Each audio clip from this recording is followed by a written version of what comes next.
When I think of fashion, I reflect mostly on identity as a cultural or historical meaning attached. My name is Zora Apuku, and this is my studio in Accra, Ghana.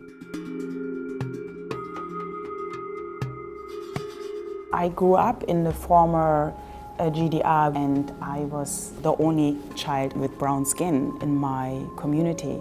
And so for me, it was always a question mark, who I am and what have I done that I look different.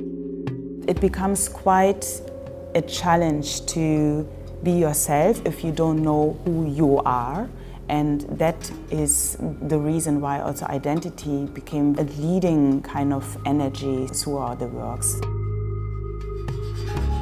Today I'm working in Ghana mainly with vintage textiles or using forms with historical past like dyeing methods, handcrafts like embroidery and weaving, analog ways to print.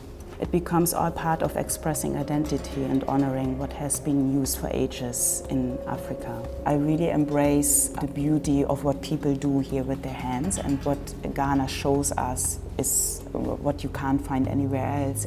So I like textile as a form of storytelling. The first time I was really looking into a mythology created by religious belief is Candomblé, and Candomblé is an Afro-Brazilian religion.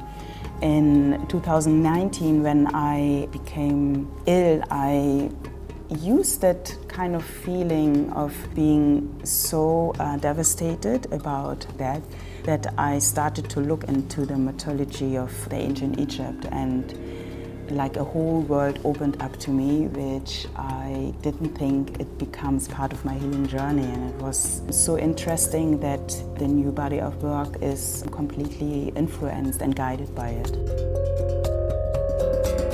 I chose the deities I could relate to, which is in this work the god Anubis. And then I want to see like what does he express for me being present, and that means it's me in the afterlife, you know, looking at me from a different perspective, being already dismantled. My son, who plays a very important role in my life, of course, and he has to let me go.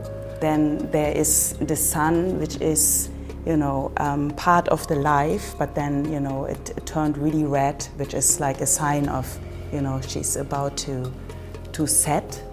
And then I have like all these hands, which might be the hands of the other side of the afterlife and the hands of that, you know, life I'm leaving behind.